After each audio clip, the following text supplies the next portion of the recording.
आदरणीय मेरे प्रिय दोस्तों और भक्तों, जब भी हम सभी में से किसी को कोई कष्ट आता है, दुख आता है, तो दोस्तों क्यों आता है, इसके पीछे एक बहुत बड़ी दास्तान होती है। बहुत बड़ा सत्य छिपा हुआ होता है जो कि हम अपने साथ लेकर आए हैं। अपने कर्मों के फल, चाहे वो शुभ हो या अशुभ। दोस्तों, इसी के तहत आज मैं एक बहुत ही करुणामयी, दुखमयी, इतना दर्द भरा आपको यह वृतांत सुना रहा हूँ कि आप भी एक बार तो कहेंगे कि हाँ, होता है। दोस्तों, यह वृतांत और किसी का नहीं, माता सीता के बारे में है। दोस्तों, माता सीता को अपने पति के वियोग में इतना दुख क्यों सहना पड़ा, आइए जरा इस पर एक नज़र डालते हैं। दोस्तों, ग्रंथों में जो कुछ भी लिखा हुआ है वो ऐसे ही नहीं लिखा हुआ। दोस्तों, जिस प्रकार हम न्यायालय में सबूत पेश करते हैं तो न्यायालय उनको संभाल कर रखते हैं, उसको मैटर ऑफ रिकॉर्ड कहा जाता है। इसी तरह भगवान के रिकॉर्ड के अंदर परमपिता परमात्मा का भी रिकॉर्ड है, जिसके अंदर हमारे कर्मों का लेखा जोखा होता है। और दोस्तों, सभी शुभ और अशुभ कर्मों का लेखा होता है। उसी के आधार पर हर जीव का निपटारा होता है, चाहे वह भिखारी हो या राजा। तो दोस्तों, आइए बिना देर किए हुए इस सूक्ष्म, मनोहारी, आकर्षक वृतांत को शुरू करने की आप आज्ञा दें। और दोस्तों, मेरी एक विनती है कि आप इस वृतांत में मेरे साथ बने रहें। 8-10 मिनट का समय का यह वृतांत है, ज़्यादा समय नहीं लूँगा। दोस्तों, बहुत ही सुंदर होने वाला है यह वृतांत, अतः बने रहिए इस वृतांत के अंत तक। तो आइए बिना देर किए इस वृतांत को शुरू करते हैं। दोस्तों, आप में से बहुत लोगों को सीता शुकी संवाद के बारे में तो आपने सुना ही होगा, अगर नहीं भी सुना तो अब सुन लीजिए। दोस्तों, एक दिन परम सुंदरी सीता माता जी अपनी सखियों के साथ बगीचे में खेल रही थी। वहाँ उन्हें शुक पक्षी का एक जोड़ा, यानी तोता और तोती का जोड़ा दिखाई दिया, जो बड़ा ही मनोरम और सरस था। वे दोनों पक्षी एक ही डाली पर बैठकर इस प्रकार बातें कर रहे थे कि पृथ्वी पर श्री राम नाम से प्रसिद्ध एक बड़े सुंदर और प्रतापी राजा होंगे। उनकी महारानी सीता जी के नाम से विख्यात होंगी। श्री राम जी बहुत ही बुद्धिमान, परमवीर, शूरवीर, बलवान होंगे। वे समस्त राजाओं को अपने वश में रखते हुए सीता जी के साथ 11,000 वर्षों तक राज्य करेंगे। दोस्तों, धन्य हैं वे जानकी देवी और धन्य हैं वो श्री राम, जो एक दूसरे को प्राप्त होकर इस पृथ्वी पर आनंदपूर्वक विहार करेंगे। दोस्तों, उनको ऐसी बातें करके देखते हुए सीता जी चकित रह गई। और दोस्तों, ये दोनों तो मेरे ही जीवन की मनोरम रेखा बता रहे हैं, व्यथा बता रहे हैं, मेरी ही कथा बता रहे हैं। इन्हें पकड़कर सभी बातें क्यों ना पूछ लूं। ऐसा विचार जब सीता जी के दिमाग में आया तो दोस्तों, ऐसा विचार करके अपनी सखियों के द्वारा उन दोनों को पकड़वाकर मंगवा लिया और उनसे कहा कि तुम दोनों बहुत सुंदर हो, आप डरना नहीं। बताओ तुम कौन हो और कहाँ से आए हो, राम कौन है और सीता कौन है, तुम्हें उनकी जानकारी कैसे प्राप्त हुई। दोस्तों, यह ठीक वैसे ही है कि जैसे हम किसी दूसरे देश की खुफिया जानकारी लेते हुए सैनिकों को पकड़ लेते हैं। तो दोस्तों, इन सारी बातों को शीघ्र अतिशीघ्र बताओ। मेरी ओर से तुम्हें कोई भी डर नहीं होगा, डर नहीं होना चाहिए। सीता जी के इस प्रकार पूछने पर इन पक्षियों ने कहा कि हे देवी, वाल्मीकि नाम से प्रसिद्ध एक बहुत बड़े महर्षि हैं जो धर्मज्ञों में श्रेष्ठ कहे जाते हैं। हम दोनों उन्हीं के आश्रम में रहते हैं। महर्षि ने रामायण नामक एक महाकाव्य की रचना की है जो सत्य ही मन को प्रिय जान पड़ता है। उन्होंने शिष्यों को उसका अध्ययन कराया है तथा प्रतिदिन वे संपूर्ण प्राणियों के हित में संलग्न रहकर उसके पद्यों का चिंतन किया करते हैं। उसका कलेवर बहुत बड़ा है। हम लोगों ने उसे पूरा पूरा सुन लिया है। बार बार उसका गान तथा पाठ सुनने से हमें उसका अभ्यास हो गया है। राम और सीता कौन हैं, यह हम बताते हैं तथा इसकी भी सूचना देते हैं कि श्री राम के साथ क्रीड़ा करने वाली जानकी के विषय में क्या क्या बातें आगे होने वाली हैं। तुम ध्यान देकर सुनो।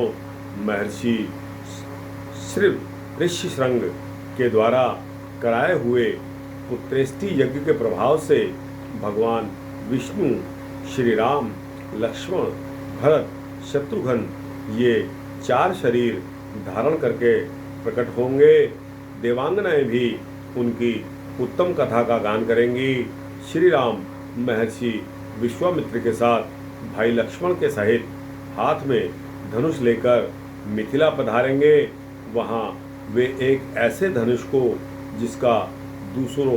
जिसको दूसरा कोई नहीं उठा सकेगा उसको तोड़ डालेंगे और अत्यंत मनोहर रूप वाली जनक किशोरी सीता को अपनी धर्मपत्नी के रूप में ग्रहण करेंगे। फिर उन्हीं के साथ श्री राम जी अपने विशाल साम्राज्य का पालन करेंगे। ये तथा और भी बहुत सी बातें जो वहाँ रहते समय हमारे सुनने में आई हैं, संक्षेप में मैंने आपको बता दी। अब हम जाना चाहते हैं, हमें कृपया छोड़ दें। कानों को अत्यंत मधुर प्रतीत होने वाली पक्षियों की ये बातें सुनकर सीता जी ने उन्हें मन में धारण कर लिया और पुनः उनसे इस प्रकार पूछा कि राम कहाँ होंगे, वो किसके पुत्र हैं और कैसे वे दूल्हा वेश में आकर जानकी को ग्रहण करेंगे तथा मनुष्य अवतार में उनका श्री विग्रह कैसा होगा। उनके प्रश्न को सुनकर शुकी यानी तोती ने कहा, मन ही मन जान गई कि ये ऐसा लगता है कि यही सीता हैं।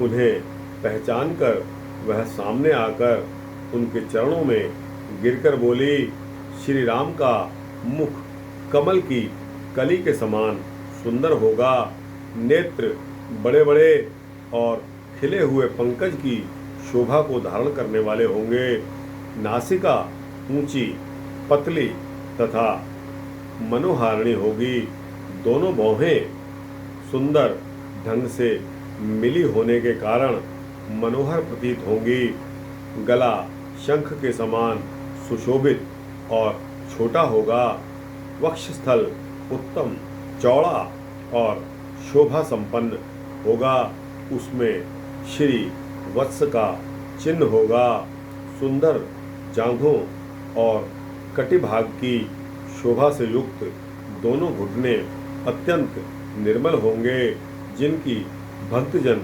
आराधना करेंगे। श्री राम जी के चरणारविंद भी परम शोभायुक्त होंगे और सभी भक्तजन उनकी सेवा में सदा तत्पर रहेंगे। श्री राम जी ऐसा ही मनोहर रूप धारण करने वाले हैं जिसके 100 मुख हैं, वह भी उनके गुणों का बखान नहीं कर सकता। फिर हमारे जैसे पक्षी की तो क्या मजाल है। परम सुंदर रूप धारण करने वाली लावण्यमयी लक्ष्मी भी जिनकी झांकी करके मोहित हो गईं, उन्हें देखकर पृथ्वी पर दूसरी कौन सी स्त्री है जो मोहित नहीं होगी। उनका बल और पराक्रम इतने महान हैं, वे अत्यंत मोहक रूप धारण करने वाले हैं। मैं श्री राम का कहाँ तक व्याख्यान करूं। वे सभी प्रकार के ऐश्वर्यमय गुणों से युक्त हैं। परम मनोहर रूप धारण करने वाली वे जानकी देवी भी धन्य हैं जो श्री राम जी के साथ हजारों वर्षों तक प्रसन्नतापूर्वक विहार करेंगी। परंतु सुंदरी, तुम कौन हो, तुम्हारा क्या नाम है, जो इतनी आतुरता के साथ और आदर के साथ श्री राम के गुणों का कीर्तन सुनने के लिए प्रश्न कर रही हो।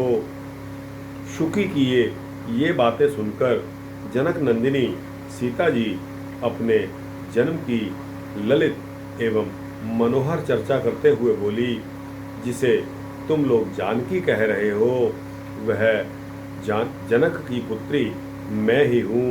मेरे मन को लुभाने वाले श्री राम जब यहाँ आकर मुझे स्वीकार करेंगे तभी मैं तुम्हें छोड़ पाऊंगी, अन्यथा नहीं छोड़ूंगी। क्योंकि तुमने अपने वचनों से मेरे मन को मोह लिया है और मेरे मन में लोभ उत्पन्न हो गया है।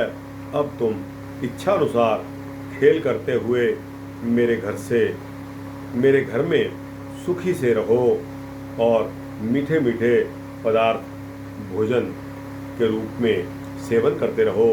यह सुनकर शुकी ने जानकी से कहा कि हे साध्वी, हम वन के पक्षी हैं और पेड़ों पर ही रहते हैं और सर्वत्र विचरण करते हैं। हमें आपके घर में सुख नहीं मिलेगा और फिर मैं गर्भिणी हूँ। अपने स्थान पर जाकर बच्चा पैदा करूँगी, उसके बाद फिर तुम्हारे यहाँ आ जाऊँगी। उसके ऐसा कहने पर भी सीता जी ने उसको नहीं छोड़ा।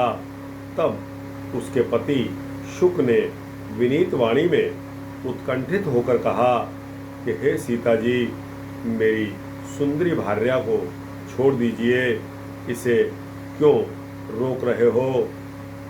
शोभने, यह गर्भिणी है, सदा मेरे मन में बसी रहती है। जब यह बच्चों को जन्म दे देगी तब मैं इसे लेकर आपके पास स्वयं आ जाऊंगा। शुक ने ऐसा कहा। उस पर जानकी जी ने कहा, महामते, तुम आराम से जा सकते हो, किंतु तुम्हारी यह भार्या मेरा प्रिय करने वाली है। मैं इसे अपने पास बड़े ही सुखी रखकर रखूंगी। और यह सुनकर पक्षी दुखी हो गया। उसने करुणा युक्त वाणी में कहा कि योगी लोग जो बातें कहते हैं वो सत्य ही हैं। किसी से कुछ ना कहें, मौन होकर रहें, नहीं तो उन्मत्त प्राणी अपने वचन रूपी दोष के कारण ही बंधन में पड़ जाता है। यदि हम इस पेड़ पर बैठकर वार्तालाप न किए होते तो हमारे लिए यह बंधन कैसे मिलता, कैसे प्राप्त होता। इसलिए मौन ही रहना चाहिए था। इतना कहकर पक्षी पुनः बोला कि हे सुंदरी, मैं अपनी इस भार्या के बिना जीवित नहीं रह सकता, इसलिए कृपया इसे छोड़ दें। सीता, तुम बड़ी अच्छी हो, मेरी प्रार्थना मान लीजिए। इस तरह नाना प्रकार की बातें कहकर उसने समझाया, परंतु सीता जी ने शुकी की को नहीं छोड़ा। तब शुकी ने उन्हें कहा कि हे सीते, मुझे कृपया छोड़ दो, अन्यथा मैं आपको शाप दे दूंगी। तब सीता जी ने कहा कि तुम मुझे डराती और धमकाती हो, मैं इससे तुम्हें नहीं छोड़ूंगी। तब शुकी ने क्रोध और दुख में व्याकुल होकर जानकी जी को शाप दे दिया। अरे, जिस प्रकार तू मुझे इस समय अपने पति से विलग कर रही है, वैसे ही तुझे स्वयं भी गर्भिणी अवस्था में श्री राम से अलग होना पड़ेगा। इतना कहकर पति वियोग के शोक में उसके प्राण पखेरु उड़ गए। और दोस्तों, उसने श्री राम का स्मरण करके तथा पुनः पुनः राम नाम का उच्चारण करते हुए अपने प्राण त्याग दिए। इसलिए उसे ले जाने के लिए एक सुंदर विमान आया और वह शुकी डेड बॉडी उस पर बैठकर भगवान के धाम पर चली गई। भार्या की मृत्यु हो जाने पर शुक शोक से आतुर होकर बोला कि मैं मनुष्यों से भरी हुई श्री राम की नगरी में अयोध्या में जन्म लूंगा और इसका बदला भी चुकाऊंगा। मेरे ही वाक्य से उद्वेग में पड़कर तुम्हें पति वियोग का भारी दुख उठाना पड़ेगा। यह कहकर उसने भी प्राण त्याग दिए। दोस्तों, कितनी करुणामयी कथा है जो मेरी सीता माता ने अपने ऊपर लांछन लगाया, वो भी तोता और तोती के जोड़े का, उनकी मृत्यु का। दोस्तों,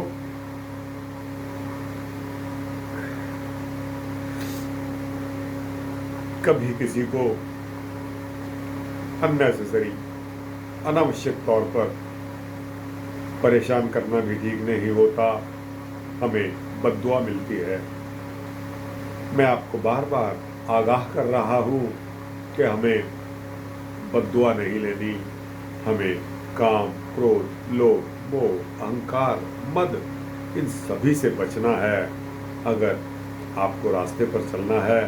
दोस्तों, एक और उदाहरण देकर मैं समझाता हूँ कि आपको मान लीजिए 20 किलोमीटर दूर जाना है और 1 किलोमीटर दूर आपका कोई दुश्मन मिल जाता है, आपको धमकी देता है, तो उससे उलझिए मत। अगर 3 किलोमीटर के बाद में भी कोई इस तरह का इंसान मिल जाता है जो आपकी बुराई करता है, तो भी उससे उलझिए मत। अगर आप उलझ जाएंगे तो आपका वो 20 किलोमीटर वाला सफ़र रह जाएगा।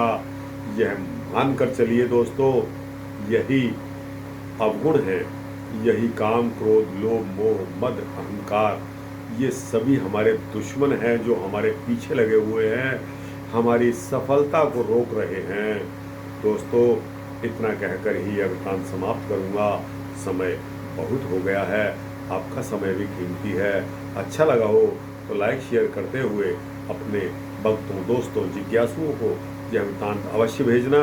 और दोस्तों, चैनल को अगर सब्सक्राइब कर देंगे तो दोस्तों इस तरह के भक्ति वृत्तांत मैं आपको रोज़ाना देता रहूँगा, ऐसा मेरा संकल्प है। जय श्री राम, जय श्री कृष्ण, जय सीता माता की।